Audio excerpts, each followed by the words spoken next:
My appreciation for Travis Knight's work, and the reason why I'd like him to come back as a director, isn't just for what he did with Bumblebee and Haley Steinfeld, with that relationship and this individual storyline that we got. I want to see what he is able to do. Like you said, if we get to visit Cybertron more, because to Jeff's point, I think it is crucial for a sequel to Bumblebee to introduce us to more characters and make it more of a family adventure.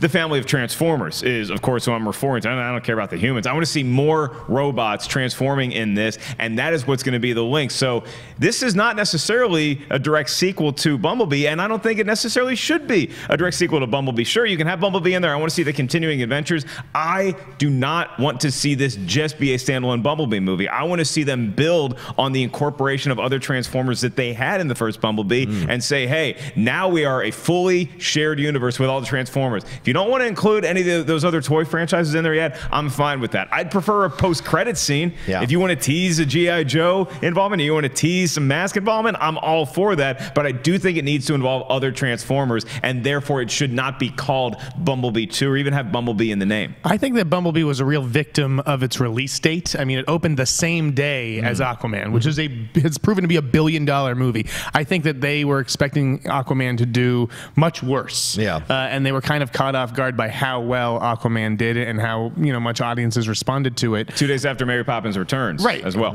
Yeah, exactly. So it's just like, I think it was a tough date for Bumblebee. I was actually surprised when you said that the movie cost $135 million, because I could have sworn that it was only a $75 million movie. And then when I saw it, I was like impressed with how much Transformers action was in it. At $135 million, now we're going to add, let's just say conservatively, $65 million on marketing, because I feel like the marketing was pretty strong for that movie. That's a $200 million spend.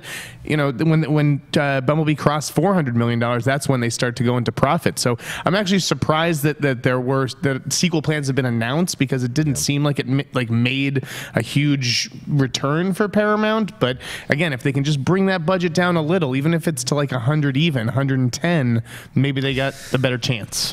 I don't know, because they had all the budget in the world. He made money. I think people want to go to see the spectacle of Transformers. It's not just about a touchy-feely, huggy story. It's about, can I sit in the theater and disappear into this world with these vibrant colors and vibrant machines and transforming all the time, and these battles and all this kind of jazz. People like it. That's why people come to Transformers. Of course. That's why the Transformers movies have grossed $1.5 billion and all that. But don't you need to find a happy medium, John? Yes. Yes. And I think that's what the first 5 minutes of the film could show us, which is why I think Travis Knight is the right guy, because Travis Knight is so experienced with animation, CG, that kind of stuff. He's the guy that could do a film that is on Cybertron for a majority of the film, or at least half the film, and then swing it back out onto Earth.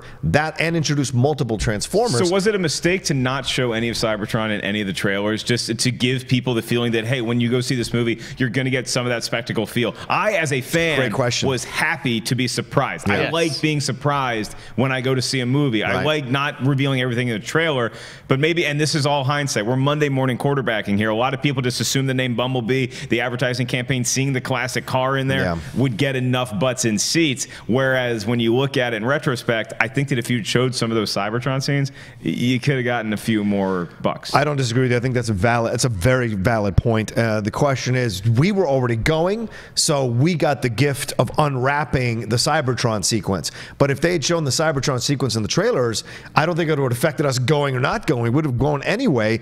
But the extra people would have come to see it thinking it was a Cybertron, or there was some Cybertron stuff on it. And just seeing that little bit, I think, could have gotten more butts in seats. I don't think it would have made the huge difference, but I think it would have made enough of a difference where they'd have turned a little bit more profit. And now this word of mouth, I'll be interested to see how the Blu-ray does, how the digital home media does on this thing, and the replay value on TV as well, and on the pay channel. So I'm curious to see what the rating, or when it gets to Netflix or whatever it is going to go, what those numbers are going to be like from word of mouth about that Cybertron sequence.